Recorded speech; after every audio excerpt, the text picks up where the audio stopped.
Assalamualaikum warahmatullahi wabarakatuh. Salam bahagia selalu buat sahabat channel mirisnya kehidupan zaman sekarang. Mari kita simak dan mulai ceritanya. Hari itu, matahari terbenam dengan lembut di atas desa yang kecil dan terpencil.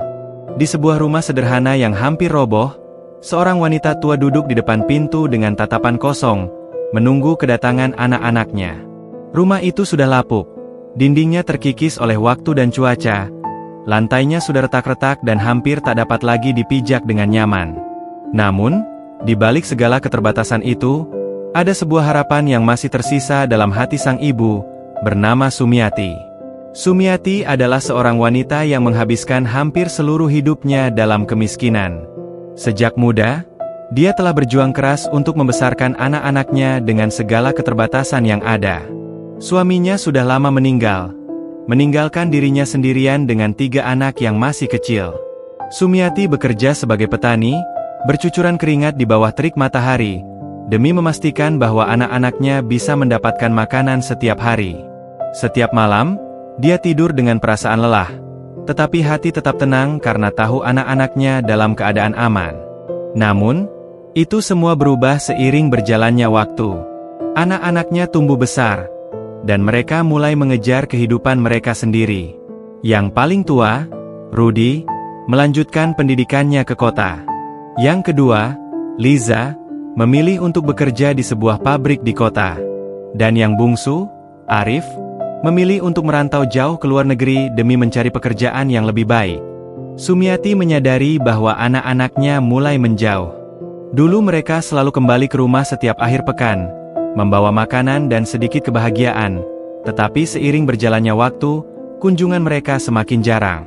Sumiati tahu bahwa anak-anaknya sudah mulai memiliki kehidupan sendiri, tetapi hatinya tetap berharap mereka tidak akan melupakannya. Namun, harapan itu mulai pudar seiring berjalannya waktu. Tahun demi tahun berlalu, dan rumah yang tadinya penuh dengan tawa dan canda anak-anak ini, hanya dihuni oleh seorang ibu yang semakin tua dan lemah. Kesehatannya mulai menurun, dan dia tak lagi mampu bekerja keras seperti dulu. Ia tidak bisa lagi menanam padi, tidak bisa lagi mengangkat ember berisi air dari sumur. Namun, dia tetap berusaha untuk hidup. Setiap pagi, ia menyapu halaman rumahnya, meskipun tubuhnya mulai rapuh. Suatu hari, saat sedang duduk di depan rumah, Sumiati melihat sebuah mobil mewah berhenti di depan gerbang. Jantungnya berdegup kencang. Pikirannya berputar. Apakah itu Rudy, Liza, atau Arif? Dia berdiri dengan susah payah, berharap melihat anak-anaknya keluar dari mobil. Namun, yang keluar dari mobil itu bukan anak-anaknya, melainkan seorang wanita muda yang tidak ia kenal. "Permisi, Ibu, apakah ini rumah Sumiati?" tanya wanita muda itu. "Ya, saya Sumiati. Ada yang bisa saya bantu?" jawab Sumiati dengan suara gemetar. Wanita itu tersenyum, namun senyumannya terasa datar. Anak-anak ibu tidak lagi bisa merawat ibu. Mereka sudah menyerahkan tanggung jawab kepada saya. Saya akan membantu ibu untuk tinggal di tempat yang lebih nyaman, jauh dari sini. Sumiati merasa seperti disambar petir. "Apa maksudmu? Kenapa mereka tidak datang sendiri?" Wanita itu menghindari tatapan mata Sumiati dan berkata, "Mereka tidak punya waktu lagi, Bu. Mereka sibuk dengan kehidupan mereka." Sumiati merasa sebuah rasa sakit yang begitu dalam di hatinya. Anak-anak yang dulu dia cintai, yang dulu dia besarkan dengan darah dan air mata, kini meninggalkannya begitu saja. Tanpa berkata banyak lagi, wanita itu membantu Sumiati memasukkan barang-barangnya ke dalam mobil dan membawanya pergi. Sumiati tidak tahu apa yang akan terjadi selanjutnya. Dalam perjalanan yang sepi, dia hanya bisa menatap keluar jendela, membayangkan anak-anaknya yang dulu pernah bermain di halaman rumahnya. Dia merasa hancur, tetapi dia juga merasa tak berdaya. Apakah ini harga yang harus dia bayar setelah bertahun-tahun berjuang untuk mereka? Apa yang salah dengan dunia ini? Ketika mobil itu melaju semakin jauh dari rumah yang telah menjadi tempat berteduhnya selama bertahun-tahun, Sumiati merasa perasaannya terinjak-injak. Ia tak tahu harus bagaimana. Tidak ada yang bisa dia lakukan selain mengingat masa lalu yang kini terasa seperti bayangan buram yang jauh. Di hati Sumiati, ada satu pertanyaan yang mengganggu sepanjang perjalanan itu. Apakah anak-anaknya masih mengingatnya? Mobil itu akhirnya berhenti di depan sebuah bangunan beton 2 lantai yang tampak bersih namun dingin. Tidak ada kesan rumah. Tidak ada taman kecil. Tidak ada suara ayam. Tidak ada aroma tanah basah seperti di kampungnya. Hanya suara-suara asing yang bersahutan dari dalam gedung. Beberapa orang tua tertawa, beberapa lainnya melamun, beberapa berteriak, entah kepada siapa. Wanita muda itu turun lebih dulu, kemudian membukakan pintu untuk Sumiati. Inilah rumah baru ibu. Namanya Panti Lansia Bahagia. Ucapnya dengan nada formal dan cepat, seolah mengucapkan kalimat yang sudah dihafalkan ratusan kali. Bahagia? Gumam Sumiati, lebih pada dirinya sendiri. Tak ada kebahagiaan yang terasa saat itu. Ia melangkah pelan, membawa tas kecil berisi pakaian lusuh, sebuah sarung peninggalan almarhum suaminya, dan foto usang anak-anaknya. Satu-satunya harta yang masih ia genggam adalah kenangan. Seorang suster dengan seragam putih menghampiri.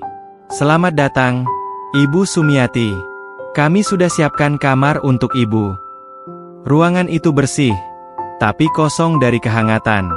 Tempat tidurnya rapi, dindingnya putih polos, dan jendela menghadap ke taman kecil tanpa bunga. Di dalam kamar itu, tak ada suara-suara yang dikenal, tak ada aroma masakan dari dapur, tak ada kaki-kaki mungil berlarian seperti dulu di rumahnya. Hari-hari berikutnya terasa seperti lembaran yang dipaksa untuk dilipat. Ia bangun pagi, mengikuti rutinitas mandi, sarapan, duduk di aula, menonton televisi yang tidak ia pahami acaranya, makan siang, lalu kembali ke kamar. Waktu berjalan, tapi hati Sumiati tertinggal di rumah lamanya. Suatu sore, seorang penghuni panti mendekatinya. Namanya Mbah Karto. Tua, lebih renta dari Sumiati, tapi mulutnya masih ringan bercerita. "Sama seperti ibu. Saya juga dititipkan di sini. Anak saya bilang, Bapak akan lebih nyaman di tempat ini. Tapi sudah 2 tahun, bahkan bayangan mereka pun tak pernah muncul." Sumiati hanya tersenyum, menahan air mata yang mengambang di pelupuk. Mereka pikir tempat ini lebih baik. Mereka kira televisi layar datar bisa mengganti obrolan hangat. Mereka kira ranjang empuk bisa menggantikan pelukan. Lanjut Mbah Karto, getir. Sumiati tidak menjawab. Ia terlalu sibuk melawan perasaan bersalah yang bukan miliknya. Setiap malam ia memandang foto anak-anaknya, mencoba mengingat suara mereka, wajah mereka saat kecil, senyum mereka yang dulu begitu tulus. Hingga suatu hari, kabar dari panti datang. Salah satu anak penghuni meninggal dunia dalam kecelakaan. Ibu itu meraung-raung, menjerit bukan hanya karena kehilangan, tapi karena hubungan mereka terputus dalam diam. Mereka tidak berdamai. Mereka tak sempat saling mengerti. Kabar itu membuat Sumiati makin resah. Ia mulai menulis surat untuk anak-anaknya. Ia tidak menulis untuk menuntut atau mengeluh. Ia menulis untuk mendoakan. Tapi surat-surat itu tidak pernah ia kirimkan. Ia simpan di laci, rapi, dengan harapan suatu hari mereka datang dan membaca. Hari berlalu. Minggu berubah menjadi bulan. Sumiati semakin lemah. Tubuhnya kian kurus, tulangnya menonjol, dan napasnya berat. Tapi yang paling menipis adalah harapannya. Pada suatu sore mendung, ia duduk di taman kecil, memandangi langit yang kelabu. Mbah Karto duduk di sampingnya, tak banyak bicara kali ini. Hanya sesekali mendesah pelan. "Ibu, kalau ibu punya satu permintaan." "Apa itu?" tanya Mbah Karto tiba-tiba. Sumiati menoleh. Matanya sudah basah. "Aku ingin sekali mencium kening anak-anakku sebelum aku lupa bagaimana rasanya." Lalu senyap. Hari itu, langit menangis. Hujan turun deras, menyapu daun-daun yang berguguran. Seolah alam pun ikut merasakan pilu yang tak bisa diucapkan dengan kata. Di dalam kamar, Sumiati kembali menatap foto itu. Ia membelainya dengan lembut. "Rudi, Liza, Arif. Ibu tidak pernah ingin kalian kaya. Ibu hanya ingin kalian ingat bahwa kalian pernah sangat dicintai. Ia menutup matanya. Tak ada suara. Hanya degup pelan lalu hening. Sementara di kota yang sibuk, anak-anaknya menjalani hidup masing-masing. Rudy sibuk dengan kantor barunya. Liza sibuk dengan anak dan suaminya. Arif sibuk dengan kerja di luar negeri.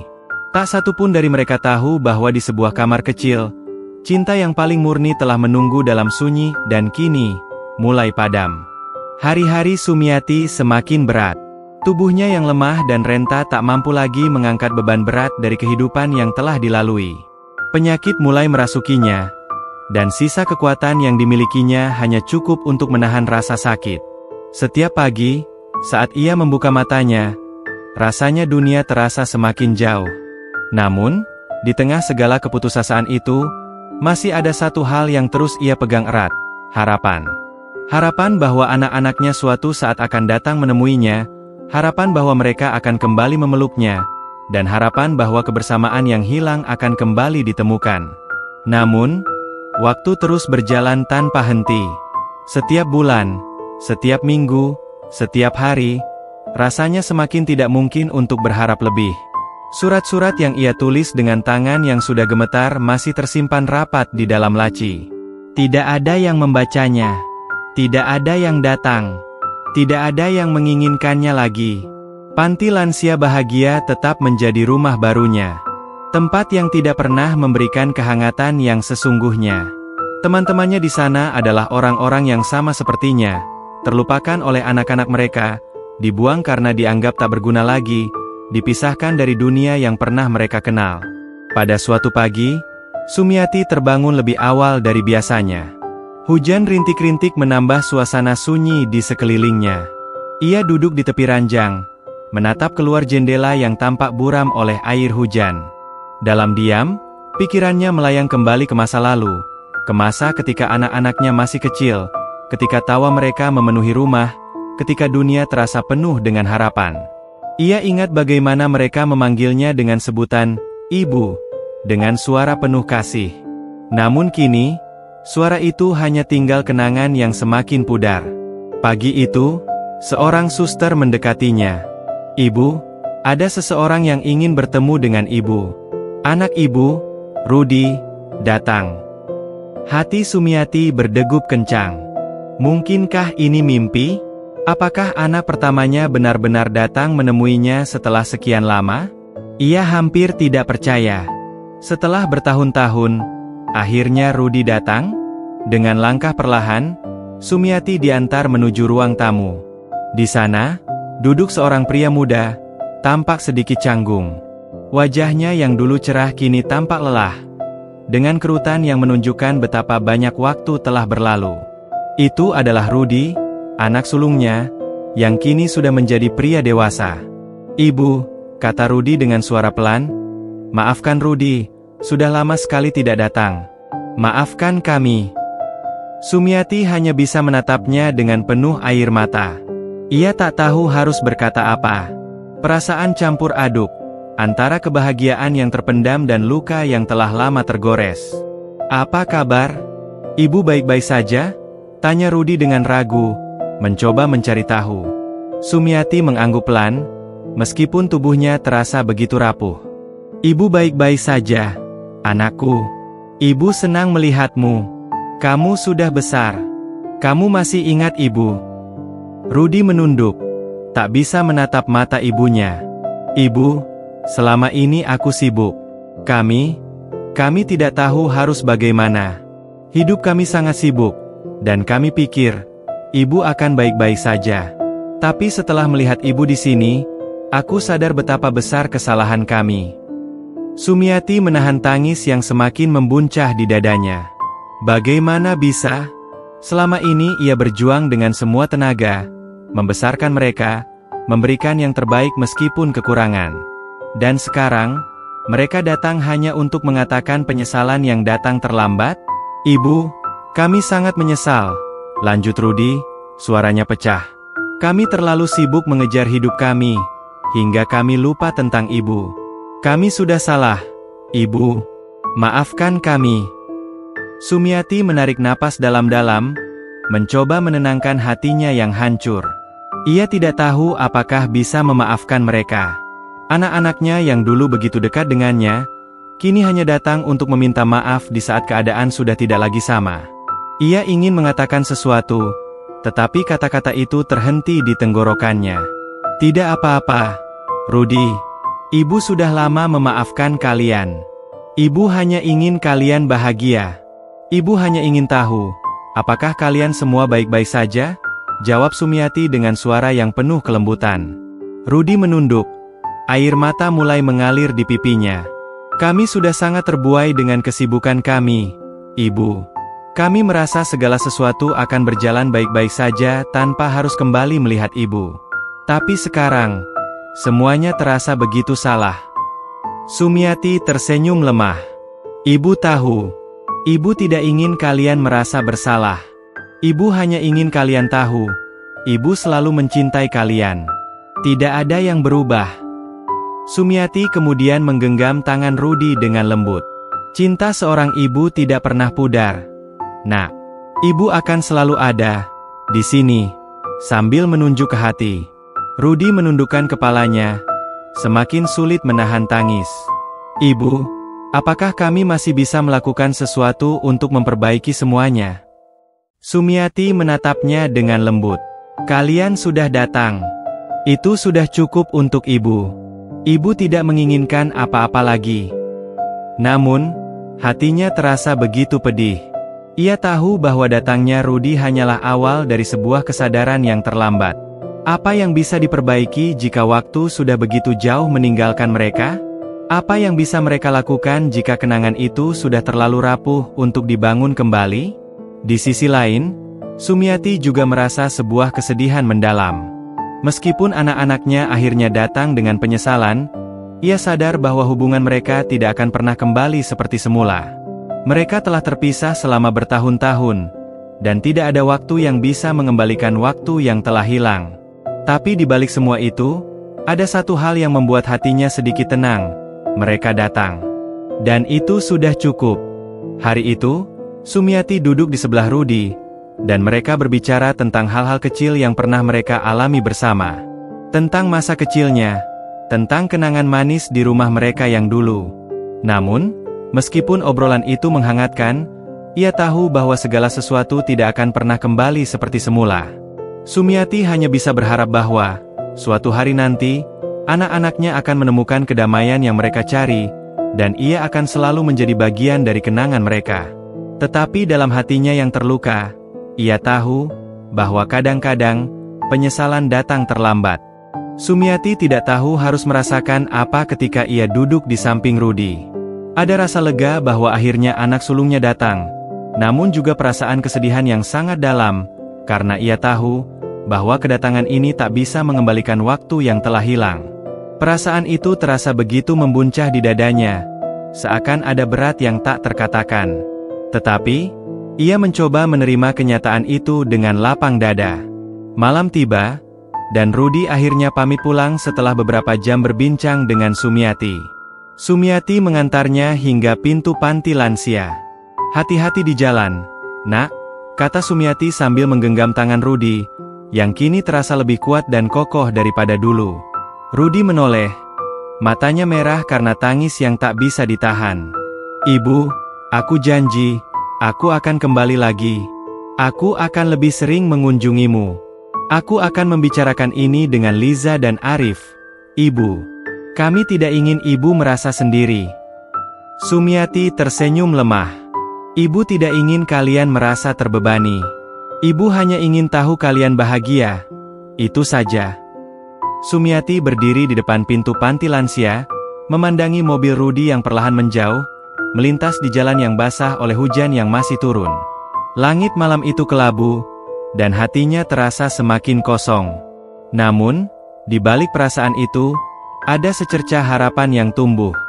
Harapan bahwa mungkin, hanya mungkin, anak-anaknya akhirnya bisa menemukan cara untuk kembali ke jalan yang benar, untuk menghargai setiap momen yang mereka lewatkan bersama. Tapi waktu itu, Sumiati tak tahu berapa lama harapan itu bisa bertahan. Ia tidak tahu apakah anak-anaknya akan datang lagi, Atau apakah mereka akan kembali ke kehidupan mereka yang sibuk? Sumiati merasa terjebak dalam kesendirian, di tengah dunia yang terus bergerak. Namun, sesuatu dalam hatinya mengatakan bahwa harapan itu harus tetap ada, meskipun terkadang terasa begitu rapuh. Hari-hari berlalu dengan lambat. Sumiati menjalani hidupnya di panti lansia dengan ketenangan yang kini telah mengalir dalam dirinya. Meskipun tidak lagi memiliki anak-anak di dekatnya, meskipun tubuhnya semakin renta, ia belajar menerima apa yang ada. Ia tidak lagi terlalu mengkhawatirkan masa lalu yang telah hilang. Ia memutuskan untuk menikmati sisa waktu yang dimilikinya dengan penuh kedamaian. Mungkin kehidupan tak selalu memberikan apa yang kita inginkan, tetapi selalu ada pelajaran yang bisa dipetik di setiap langkah. Namun, satu hal yang tidak bisa hilang dari hatinya adalah kenangan tentang anak-anaknya. Sumiati sering duduk di bangku taman panti lansia, memandang matahari yang terbenam, membayangkan masa-masa indah bersama anak-anaknya. Di bawah pohon rindang, ia sering berbicara pada dirinya sendiri, mengenang tawa mereka, suara mereka, dan segala kebahagiaan yang pernah ia rasakan. Setiap kali Sumiati merasa rindu, ia akan memegang erat foto anak-anaknya yang ia simpan di dompet. "Anak-anak ibu," bisiknya lembut, "ibu selalu mencintai kalian, meskipun kalian jauh dari sini." Lalu ia tersenyum, meskipun air mata menggenang di matanya. Ia tahu, cinta seorang ibu tidak akan pernah berakhir, meskipun jarak dan waktu memisahkan mereka. Cinta itu tetap hidup dalam hatinya, seperti api yang menyala meskipun angin kencang mencoba memadamkannya. Ia percaya bahwa suatu saat nanti, anak-anaknya akan kembali, bukan hanya dengan kata-kata penyesalan, tetapi dengan rasa cinta yang telah lama terkubur dalam kesibukan mereka. 3 bulan berlalu, dan kehidupan di panti lansia itu tetap berjalan seperti biasa. Sumiati semakin lama semakin lemah. Tubuhnya yang ringkih semakin sulit untuk bergerak, dan ia sering merasa kelelahan. Namun, ia merasa tenang. Tidak ada lagi yang perlu dikhawatirkan, selain kesehatan tubuhnya yang menurun. Suatu pagi yang cerah, Sumiati terbangun dengan tubuh yang lebih lemah dari biasanya. Ia merasa sakit di dadanya, dan napasnya terasa sesak. Namun, ada ketenangan yang aneh. Ia tahu bahwa ini adalah saatnya. Meskipun tubuhnya merasakan sakit, hatinya merasa damai. Ia memejamkan matanya, membayangkan anak-anaknya di sampingnya, seakan mereka masih kecil dan duduk di pangkuannya. Di saat-saat terakhir itu, Sumiati merasa seolah-olah dunia berhenti sejenak.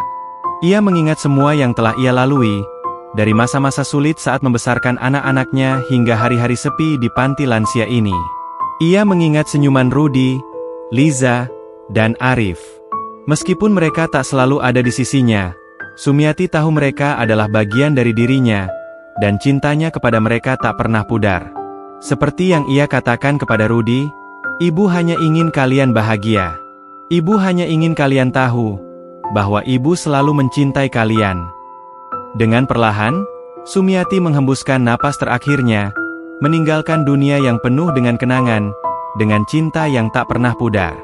Di luar jendela, langit yang biru mulai berubah menjadi kelabu, seperti mengenang semua yang telah pergi. Di antara hujan yang turun perlahan, hanya ada kenangan tentang seorang ibu yang mengorbankan segalanya untuk anak-anaknya, dan cinta yang abadi meskipun terlambat ditemukan. Anak-anak Sumiati akhirnya tahu bahwa tidak ada yang lebih berharga daripada kasih sayang seorang ibu. Namun, mereka baru mengerti arti sebenarnya setelah semuanya terlambat. Mereka datang, tetapi hanya untuk mengenang seorang ibu yang sudah pergi, seorang ibu yang mereka lupakan dalam kesibukan mereka. Dan di dalam kenangan itu, Sumiati tetap hidup, abadi dalam cinta yang tak terucapkan. Mereka datang, tetapi kali ini, mereka hanya membawa penyesalan yang tidak bisa mereka hapuskan. Tapi dalam kenangan mereka, Sumiati tetap hadir, selalu mengingatkan mereka bahwa cinta seorang ibu adalah hal yang paling berharga di dunia ini.